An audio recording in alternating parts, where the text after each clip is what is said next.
Hello everyone, this is Yamini Parepalli and my roll number is 20BQ1A04I8 from ECEC. Now let's discuss about quantum mechanics. What does actually quantum mechanics mean? Quantum mechanics is the study of processes which occur at the atomic scale, that is, it is the study of microparticles. An atom has generally two natures, particle nature and wave nature. Now let's see deep into particle and wave nature. A particle is specified by its mass, velocity, momentum, that is mass into velocity, and energy. A wave is specified by its frequency, wavelength, phase or wave velocity, amplitude, and intensity. Now let's see expression for wavelength of matter wave given by de Broglie. By applying Planck's relation, E is equals to h by mv, and according to Einstein's theory of relativity, E is equals to mc square. If a photon attains a mass m during its motion with velocity v, then we can write hv is equals to mc square. This is obtained by equating the two energies given by Planck and Einstein. So we got hv is equals to mc square. Since the momentum of photon is p equal to mc, then above equation can be written as hv is equals to pc. Here c can be written as v into lambda, that is velocity is equals to wavelength into frequency. Now by doing some simplification we can get lambda is equals to h by p or lambda is equals to h by mv. Now let's see some expressions for expressing wavelength in terms of kinetic energy, accelerating potential and temperature. If a particle is accelerated through kinetic energy Ek, then Ek is equals to half mv square, which can be written as p square by 2m. So, we got this by multiplying m again, and then by doing some simplification we got it p square by 2m. Now again by simplifying, p is equals to root of 2m Ek. Now by substituting p equal to root of 2m into Ek in lambda is equals to h by p, we get as lambda is equals to h by root of 2m Ek. Now if the particle is accelerated through potential v, then the momentum will be modified as root of 2m qv. Since energy is equals to qv, when an electron is accelerated through potential v. Now if we substitute p is equals to root of 2m qv in the de Broglie wavelength lambda is equal to h by p, we get as lambda is equals to h by root of 2m qv. Now when a particle is accelerated with the help of thermal energy, then its energy can be written as Ek is equals to 3 by 2 kT, where k is the Boltzmann constant and its value is 1.38 into 10 power minus 23 joule per Kelvin, and T is the absolute temperature. Now the momentum can be modified as root of 3 by 2 into m into Ek. I mean it is 2 into m into Ek. In Ek we will substitute 3 by 2 into kT, and by simplification we get momentum as root of 3m kT. And now by substituting p equal to root of 3m kT in the de Broglie wavelength lambda is equals to h by p, lambda we get as h by root of 3m kT. Now let's see Schrödinger time independent equation. If a particle is said to have wave properties, then there should be some sort of properties that is proven by Schrödinger. Consider a system of stationary waves associated with a particle. Let x, y, z be the coordinates of the particle, and psi is the wave displacement for the de Broglie waves at any time t. Now we can represent dou square psi by dou t square equal to v square of dou square psi by dou x square plus dou square psi by dou y square plus dou square psi by dou z square, which can be written as v square into del square into psi, where del square equal to dou square by dou x square plus dou square by dou y square plus dou square by dou z square, where del square being Lagrangian operator and v is the wave velocity. Now in general, the equation of the wave is psi of x y z t equal to psi naught of x y z t into e power minus omega t. Since we have to prove Schrödinger time independent equation, the final equation we get must be without the variable t. Now let's see the derivation, where psi naught of x comma y comma z comma t is a function of xyz and gives the amplitude at the point considered. Then equation can be represented as psi of r bar comma t equal to psi naught of r bar into e power minus omega t. Differentiating above equation twice, we get dou square psi by dou t square equal to minus omega. dou square psi by dou t square equal to minus omega square into psi naught into r bar into e power minus I omega t. Here psi naught into r bar e power minus omega t can be represented as psi.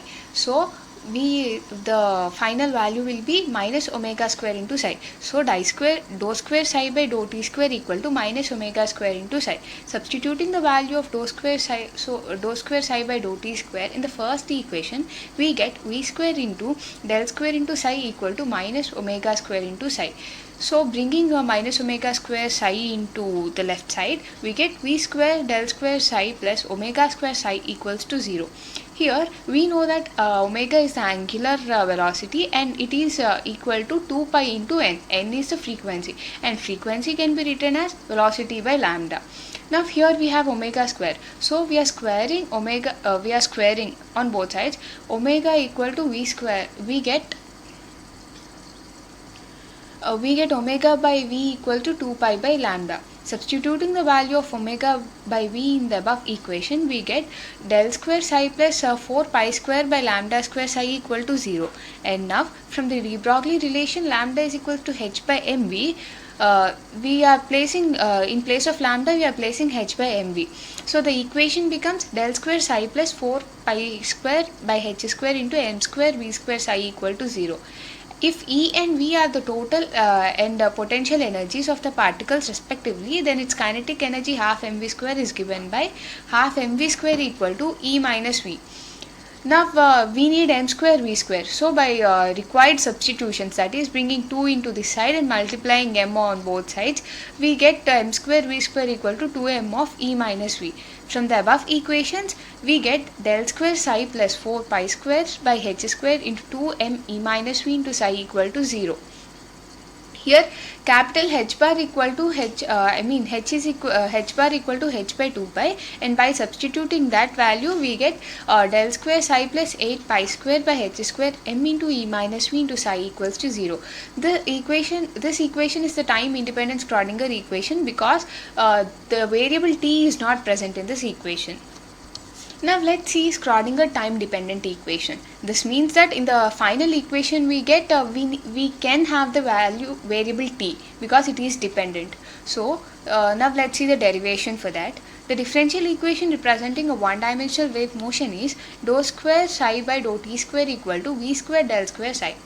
Considering v to be a complex function of space coordinates of the particle and time, the general solution is given by, maybe the general solution or the general wave equation is psi of xyz t equal to psi naught of xyz into e power minus omega t.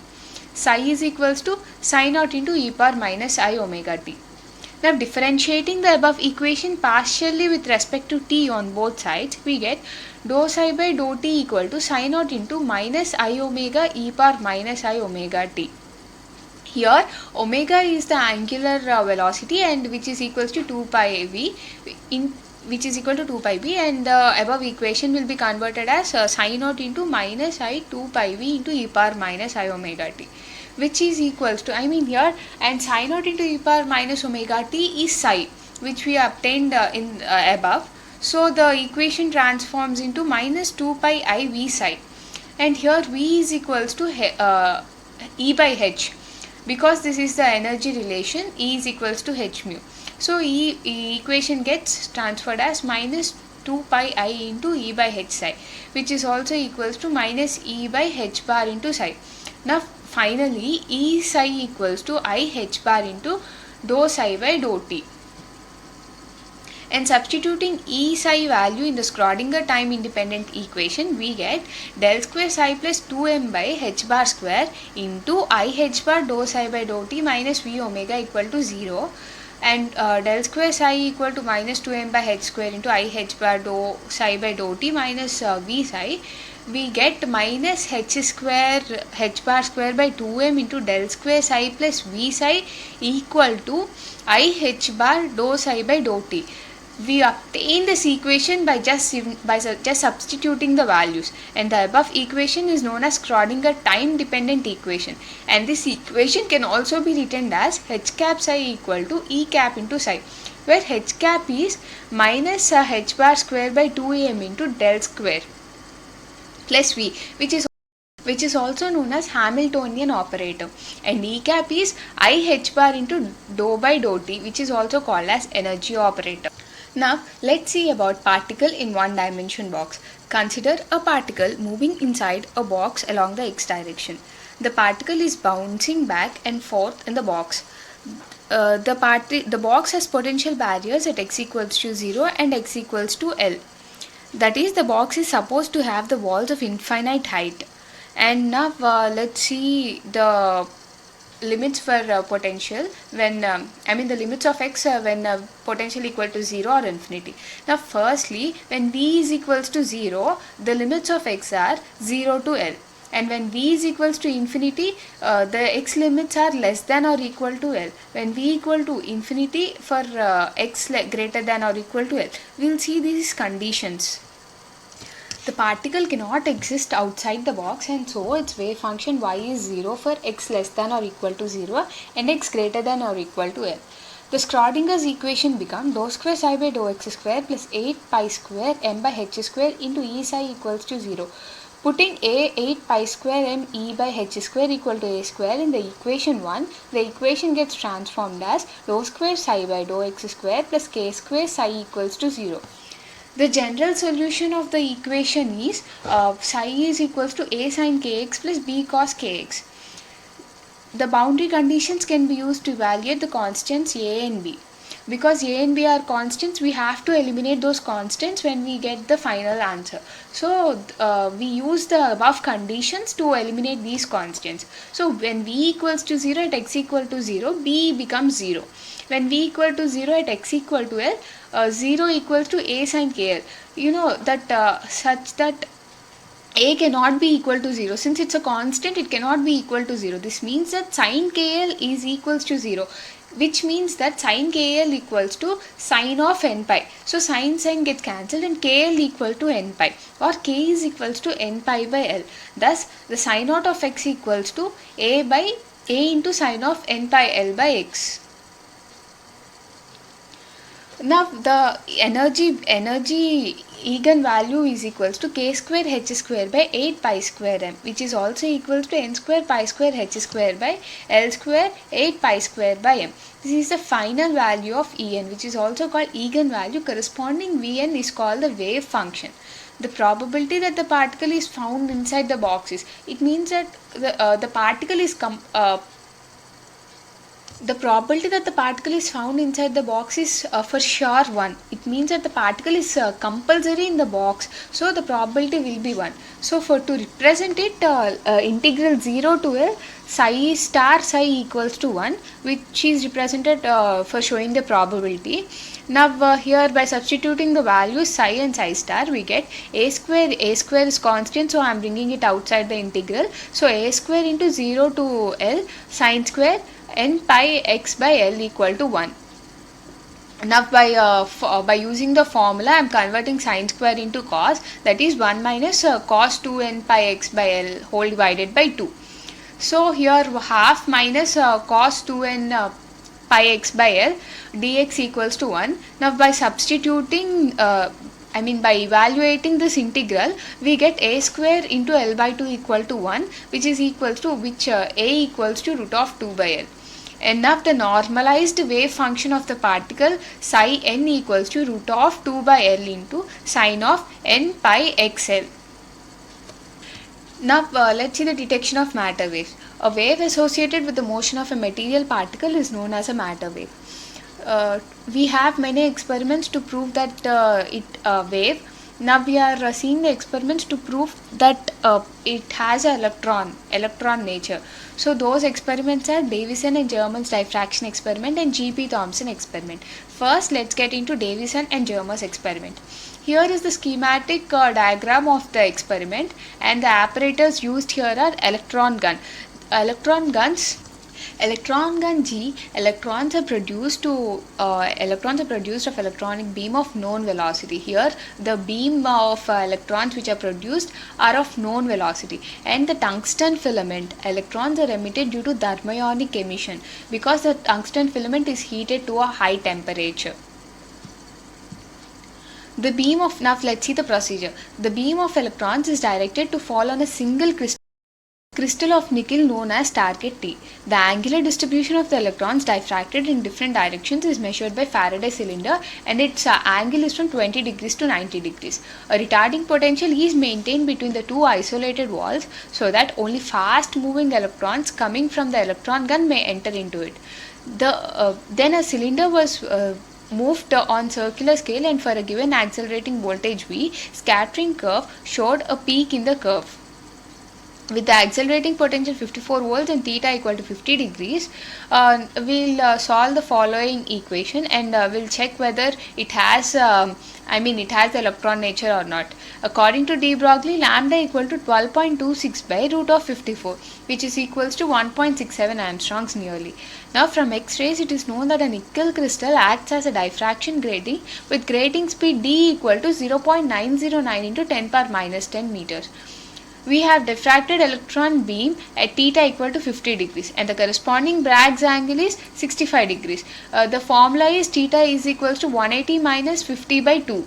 By solving that, we got 65 degrees. And now according to the Bragg's formula, 2d sin theta dash is equals to n lambda, and by substituting d equal to 0.909 into 10 power minus 10, theta equal to 65 degrees, and lambda equals to 1.6 n equals to a number of waves, we get lambda is equals to 1.65 Armstrongs. As these two values are nearly equal, hence this confirms the de Broglie concept of matter waves, and thus the Davison and Germer experiment proves that it has an electron nature and it has a wave nature too. Now let's see G.P. Thomson experiment. Here the apparatus are filament F is heated by passing electric current through it using low tension battery. The electrons are emitted by filament due to thermionic emission. These electrons are then accelerated under a high potential difference of 10,000 volts to 50,000 volts applied to the cylinder. A fine beam of electrons coming out of the anode A here, see from coming out of the anode A is made to fall on a thin foil of thickness 10 per minus 6 centimeters of a metal like gold or silver. The electrons after diffraction are received on a photographic plate with its plane parallel to the foil. See here in the figure we can see that photographic plate and the foil are are parallel to each other. The photographic plate shows a pattern of number of concentric rings around a central spot. Now we will see that concentric circles. Here is that concentric circles with a center dark spot. The following conclusions have been drawn from the experiment, and these are given by G.P. Thomson. G.P. Thomson experiment clearly demonstrated the existence of matter waves because the diffraction pattern can be produced only by the wave. See here, these patterns can only be produced if it is a wave nature. If it has a wave nature. Thomson calculated the wavelength associated with the electrons with the help of diffraction rings. By the diffraction experiment, we can calculate the wavelength. So by using that, he calculated and it's nearly equal to 1.67 Armstrongs again. So it's again proven there. The calculated wavelength obtained by diffraction pattern agree well with the wavelengths obtained by de Broglie's wave relation. The associated wavelength depends only on the accelerating voltage and is independent of the material target. Now the last topic we'll see is Heisenberg's uncertainty principle. The statement of uncertainty principle is the Heisenberg uncertainty principle states that it is not possible to simultaneously measure the position and momentum of a particle to any desired degree of accuracy. This means that if we want to find the momentum of the particle, we can't find the position of the particle. And vice similarly, if we want to find the position of the particle, we can't find the momentum of particle. We can't find both at a time is the main statement given by Heisenberg uncertainty, and it's represented as delta P into delta X is greater than or equal to h by 4 pi. Thank you.